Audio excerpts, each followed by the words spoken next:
astronomie, astrophysique, cosmologie, astroparticules. Ça se passe là-haut, par Eric Simon.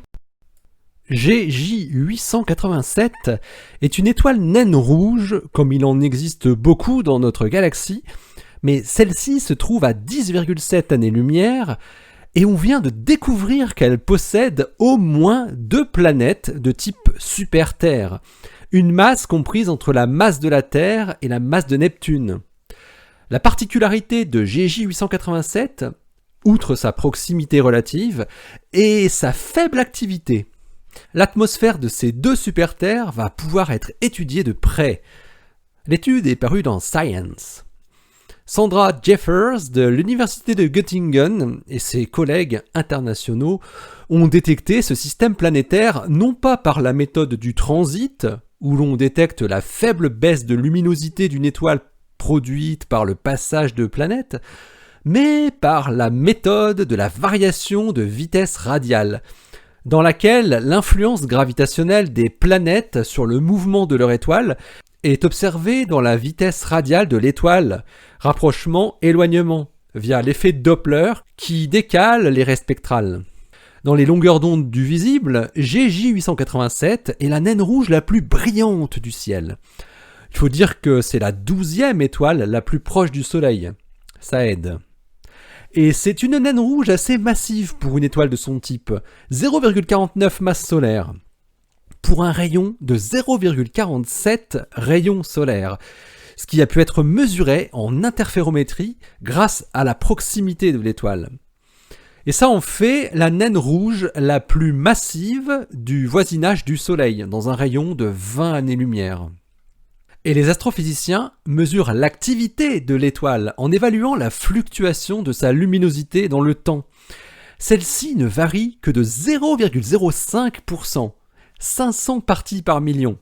Ce qui signifie que GJ 887 est un peu différente des autres naines rouges, qui sont plutôt promptes à produire des éruptions et autres éjections de masse coronale. Ce grand calme stellaire est plutôt bon signe pour les planètes qui pourraient de ce fait avoir conservé une bonne partie de leur atmosphère.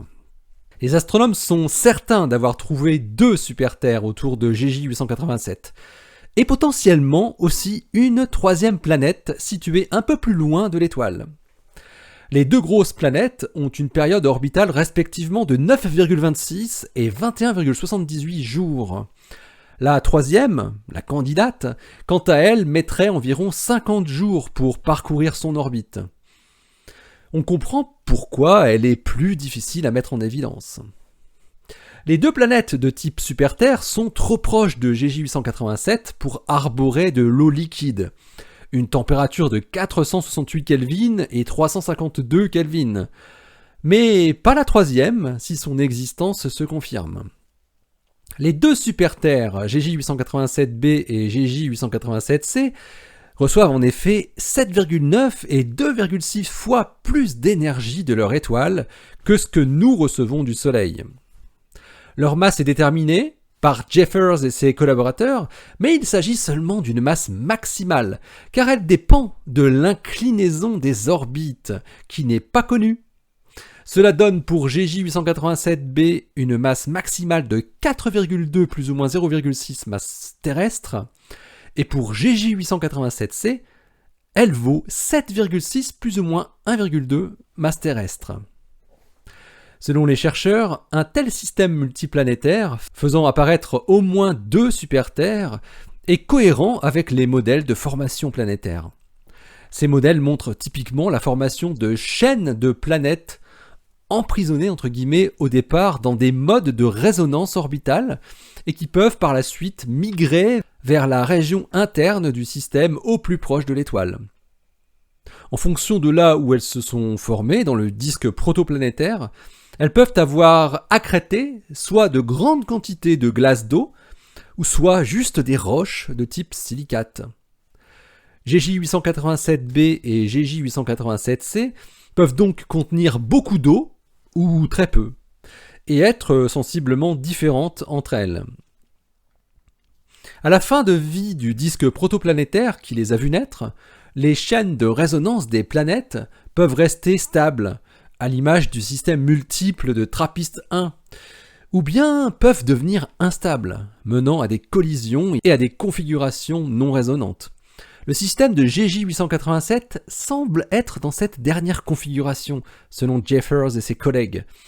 On voit que les périodes des deux orbites ne sont pas exactement en résonance, elles sont dans un rapport non entier, de 1 à 2,35. La présence de résonance gravitationnelle peut néanmoins être très sensible à la présence de planètes additionnelles. Pour Sandra Jeffers, si la troisième planète candidate s'avère réelle, avec sa période orbitale de 50,7 jours, cela pourrait signifier un système plus résonant, avec un rapport proche de 1,36.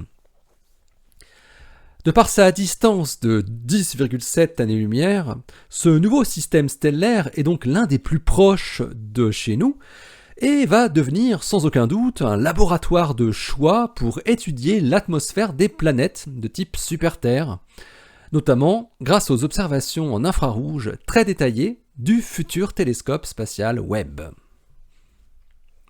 L'article de Sandra Jeffers et ses collaborateurs est paru dans Science aujourd'hui, le volume 368, daté donc du 26 juin 2020, et il porte le titre A Multi-Planet System of Super-Earth Orbiting the Brightest Red Dwarf Star JG 887.